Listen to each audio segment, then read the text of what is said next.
Nickerson and Lee Wooten. They're gonna run the design. I'm recording, by the way. Recording, yes, okay. And come up with a good design solution. So this is the kickoff meeting. It's a meet and greet, and they can have everybody comfortable with the direction we're heading in. And we do want to hear from you folks as to your questions and concerns, and then we'll move on from there. So this is one of really 6 total meetings that we'll have with all you folks. There'll be internal meetings, of course, with us to get this thing going. But again, I would like to introduce Jim and Lee. Maybe they can say a couple of words on their thoughts. Again, the mission is to. The dam is in poor condition. The mission is to bring the dam out of poor condition, and try to be as least invasive as we possibly can. That's kind of the mission here. So I'll let these guys, introduce themselves, and they can give us their thoughts, and then we can field some questions from you folks. Okay, I'm Lee Wooten. I've been with GEI my entire professional career, going on 41 years now. And most of that has been working with dams. Done dams of all different sizes, and we're going to look at a variety of ways to try to meet the goals that Lou articulated. And at this point, we're just starting, so I can't tell you what the solution is. No, that's not today's mission. Exactly. No. So, but obviously we appreciate the input from all the stakeholders, and we want to get that and make sure that we try to balance the needs and the safety of the dam. Jim?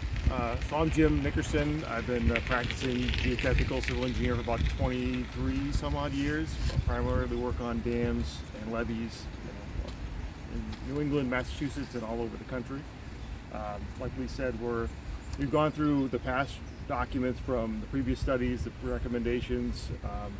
You saw in our proposal, we think there's some opportunities to improve a little bit of what was done at that screening level and evaluation level. We're excited to get started on it. We do want to hear your input because we think that's important, to incorporate into our thoughts and ideas on what options we have, because we can come up with all kinds of crazy options that are going to cost lot, have really no support, have lots of support, and really the goal for us is to bridge the gap and get the right balance between all of those things, so we get the dam in a condition that we can meet the state requirements for the regulations, safe for the public, and really meets the goals that you guys as a community that live here want to see. So You're helping ODS redo their safety standards, aren't you? We do work with ODS. Yeah. Lee, I think, had a project a year ago working through the inspection checklist that they use. Yeah. We have helped them, and the State Office of Dam Safety is very approachable.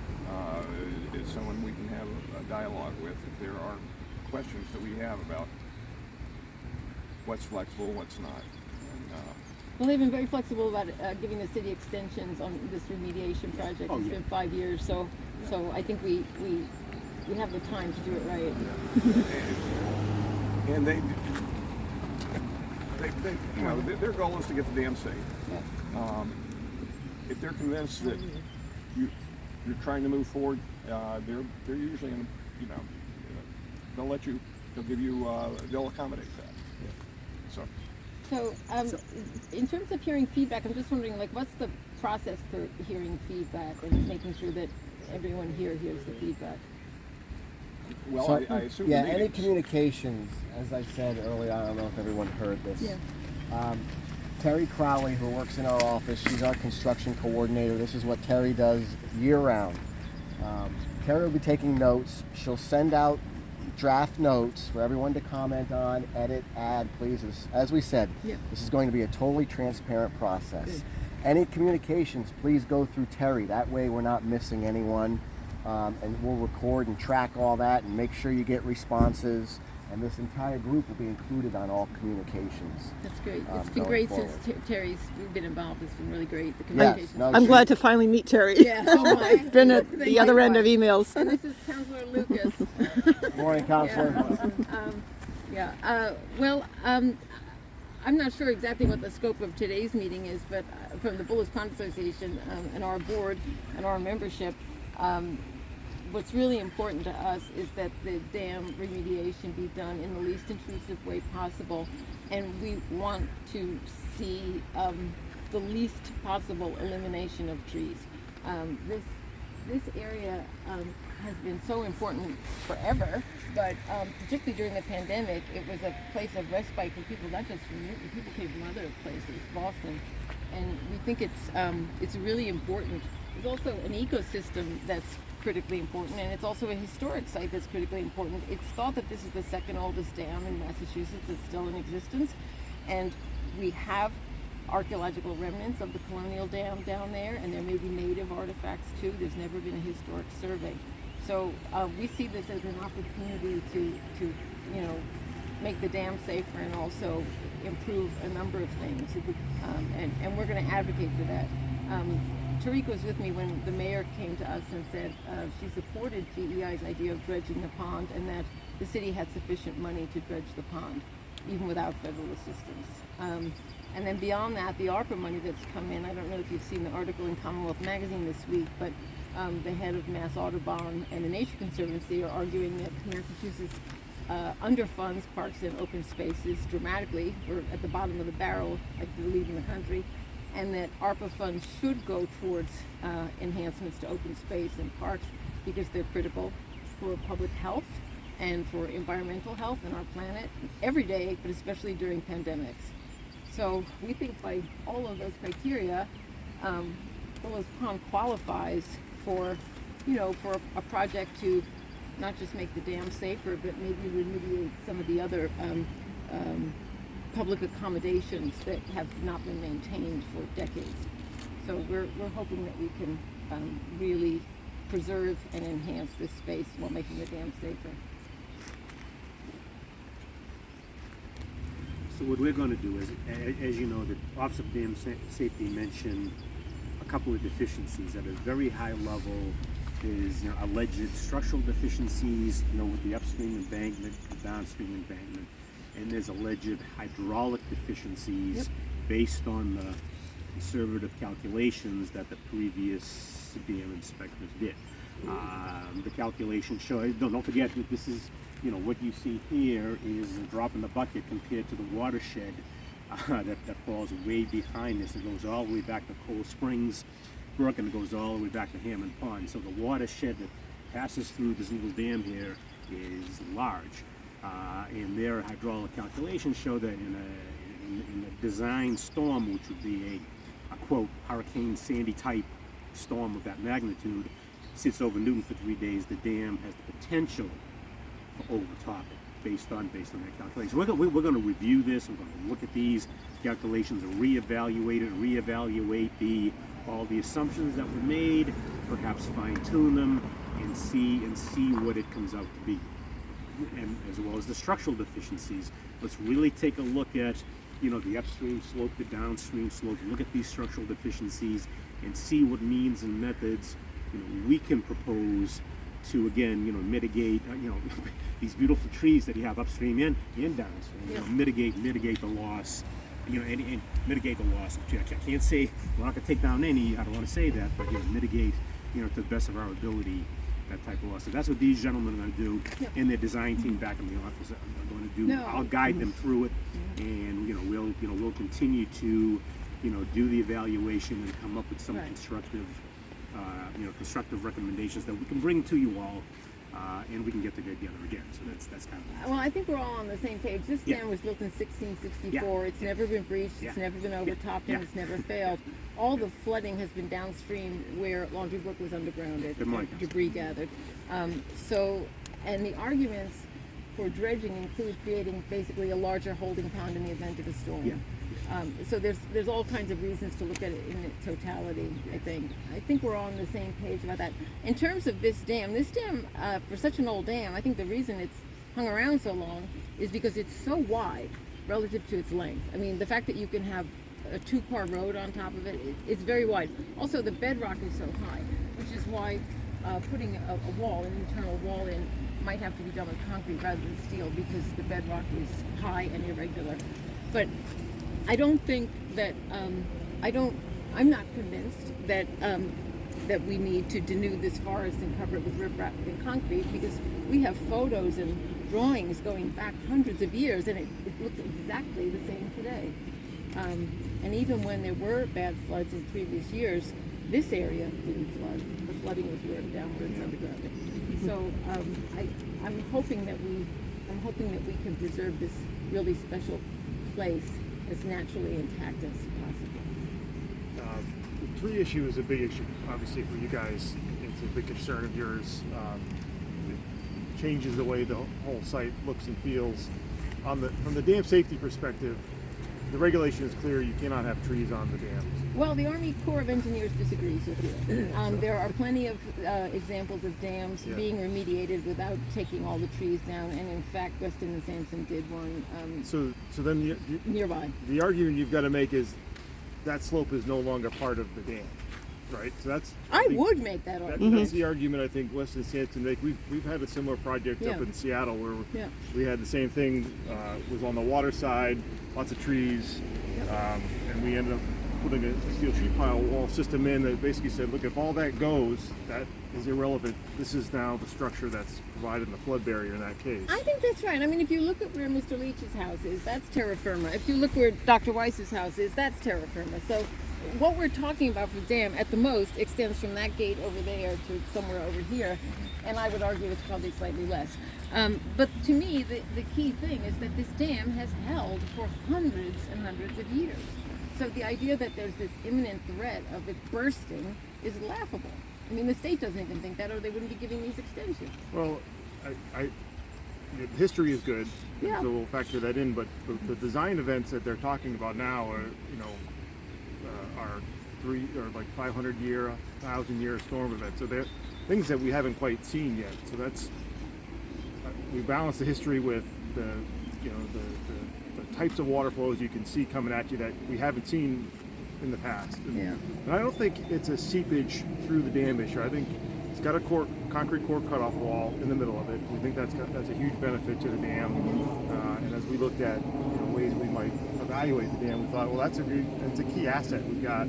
That on the downstream side, if we were to let all of that slough and fail, you still got the core wall, you still got an embankment section upstream. And so as we go through, we'll evaluate from that perspective and see how we can factor that in. Well, could we also think about reinforcing that side with natural stone, not concrete riprap? Natural stone, like a river stone. Like a river stone, like granite slabs, something naturalistic. I mean, I think that there are ways to compromise and not ruin this landscape. Yeah, sure. I mean, at this point, there are an awful lot of options that one could look at. And you're right, the width of the dam is really at its strong point. Yeah. That and the existing core wall that the dam had. And the bedrock. You don't have to go far to hit bedrock. Yeah, certainly limits things. Yeah. And then there are just different, given the storm that's coming through here, if it doesn't overtop by a whole lot in that design storm is another factor. It's never overtopped. Even in the floods in the 90s, which were the worst that I found in my research, the water was still underneath here. Yeah. But there's still, what they're asked, what the regulations require is that you design for a storm that's even bigger than that. But even in the previous study, the calculation presented had, I think, 0.2. Not too much overtopping. 2/10 of a foot of overtopping for half an hour. So, and then on top of it, this is an armored surface, right? You've got a paved road on top as opposed to an erodible soil. That 2/10 of a foot for half an hour on an erodible soil may cause a dam breach. Whereas here, maybe there's some things we can do, make sure that we can convince ourselves that there's enough armoring across. You've got the pavement, you've got the curb and gutter, that we've got a level of protection that even if it did happen, we could survive the overtopping. There are, and on this side, we would be very open to a stone wall being built, like a natural looking country stone wall being built to give a few more feet of protection. Because, because that wouldn't prevent anyone from looking down into the forest. They could even sit on it. So like that might be a way to enhance the area without degrading the natural look of it. Now, And there are adding lots to of options. them. You could do that stone wall in conjunction with an area where you say, okay, Yeah. whatever we get on the road, maybe this is a safe way to funnel them. Because the water is going to then pond up and want to try to go somewhere, whether it's one of the neighbors' houses or not. You just have to decide.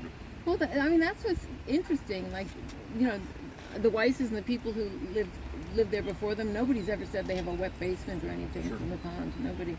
So, believe me, if people were experiencing flooding or dampness or any risk, the people in this neighborhood, all the city officials can attest, we would be speaking up about it. No doubt. Nobody's speaking up about it.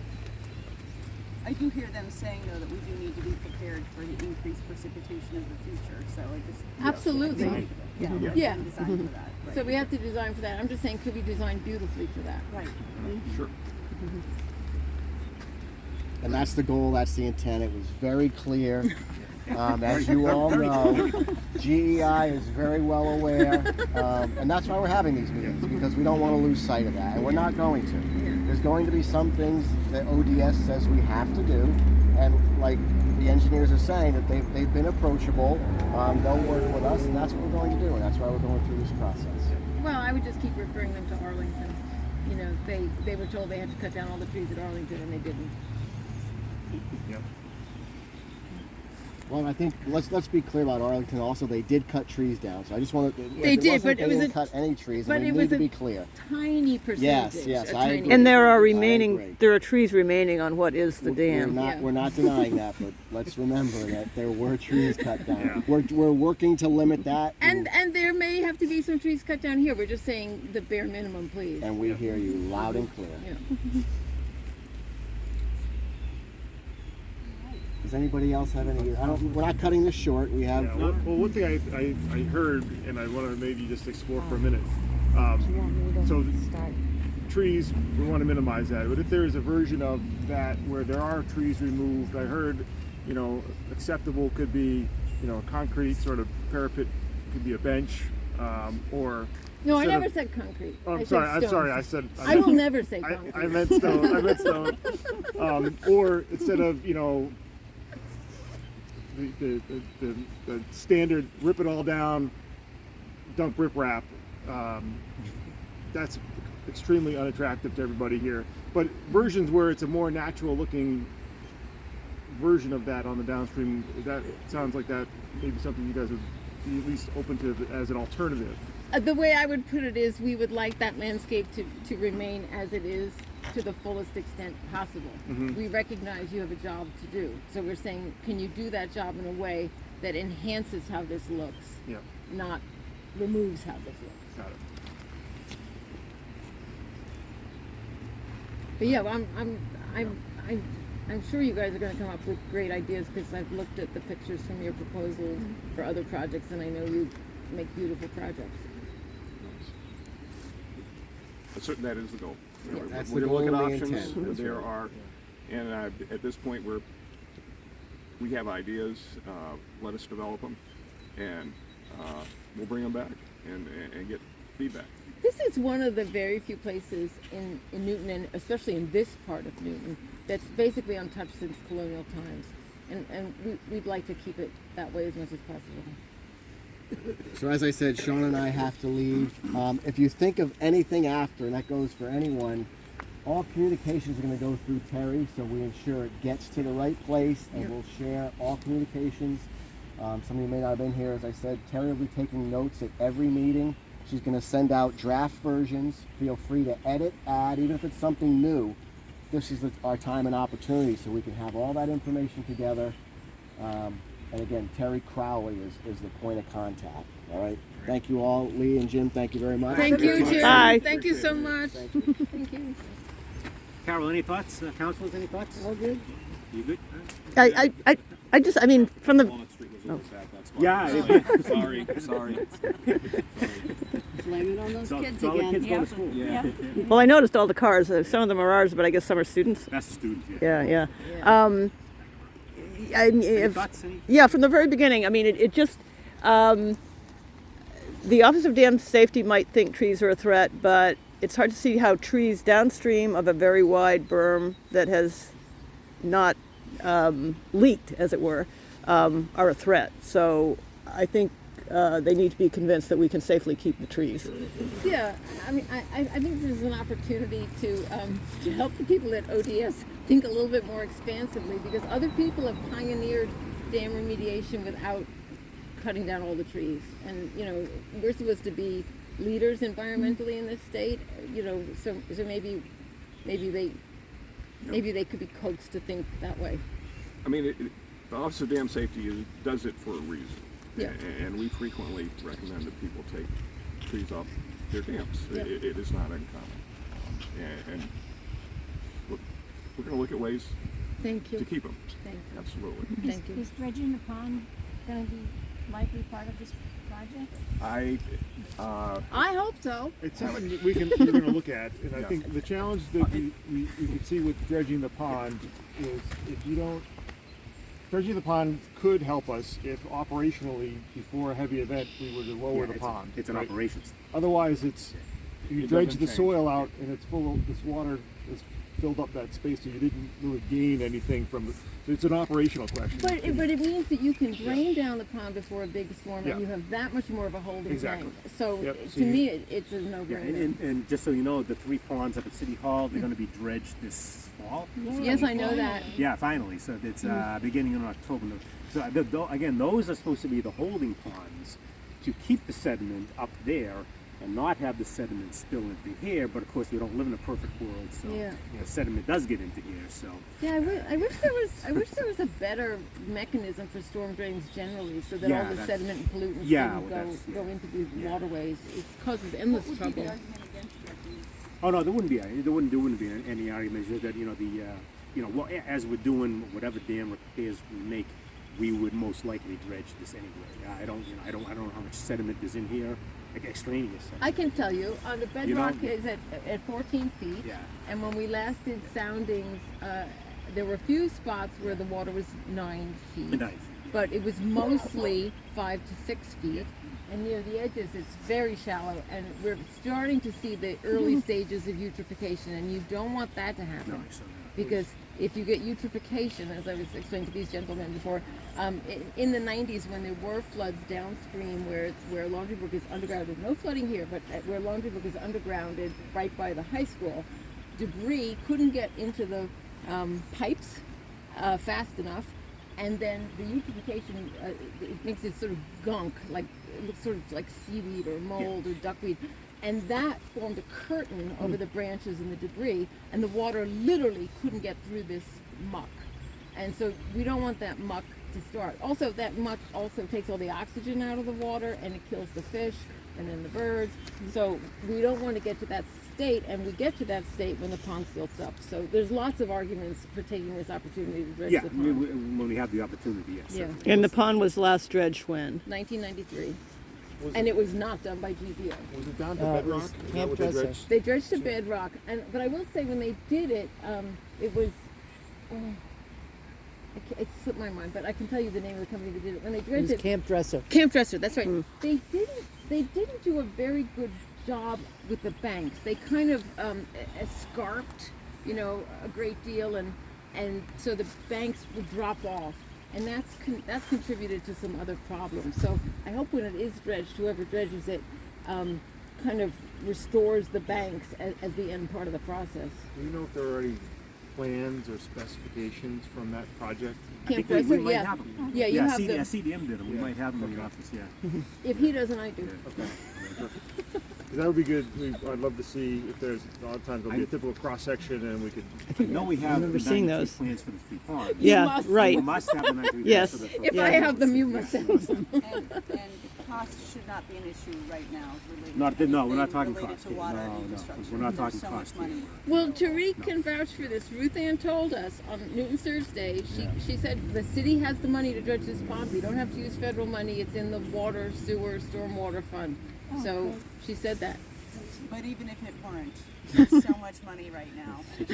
Well, we're the Board of Bullough's Pond Association is planning to send a letter, and our membership will be advocating for the use of some ARPA funds for some improvements to the sidewalks and curbs and railings. Yeah. We think it's long overdue.